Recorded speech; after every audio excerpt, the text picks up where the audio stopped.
News with a live report. All right, Brian, thank you. President Biden is taking a pause from the campaign trail after contracting COVID. He tested positive after a campaign visit to Las Vegas. Today, the White House released an update about the president's condition, saying, quote, he is still experiencing mild upper respiratory symptoms and, quote, he does not have a fever and vital signs remain normal. He will continue to conduct the business of the American people. Meantime, several reports have come out saying former President Obama and former House Speaker Nancy Pelosi have concerns about Biden staying in the presidential race. Vice President Kamala Harris was in our area for a campaign stop, and WRAL Capitol Bureau Chief Laura Leslie is joining us live from Fayetteville, where this event took place. Harris didn't talk about that. Laura.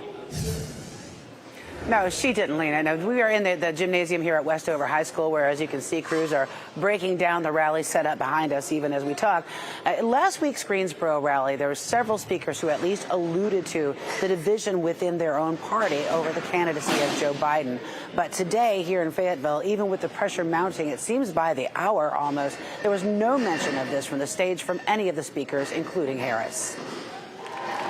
Harris's speech was largely focused on criticizing former President Donald Trump and touting the work of the Biden-Harris administration. She mocked the RNC's theme of unity in Milwaukee this week, calling the Republican platform extreme and divisive. Here's the thing. If you claim to stand for unity, you need to do more than just use the word. Harris never mentioned the attack on former President Trump last weekend. She also never made any reference to the growing pressure top Democratic leaders are putting on President Biden to step aside as the nominee.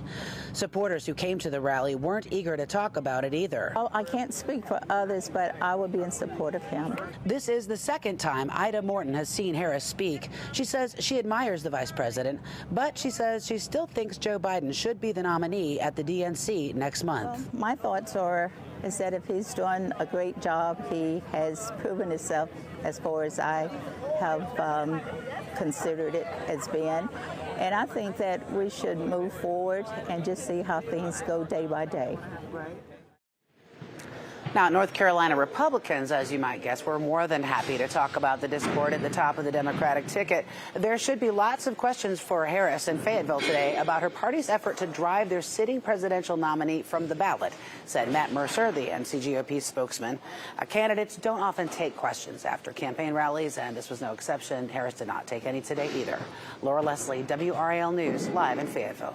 Thanks, Laura. Now let's take a live look at the Republican National Convention in Milwaukee. Former President Trump is speaking on the convention's final evening, his first public address since the attempted assassination this past weekend. Coverage of tonight's RNC starts at 9 on WRAL. We'll have a preview at 4:30.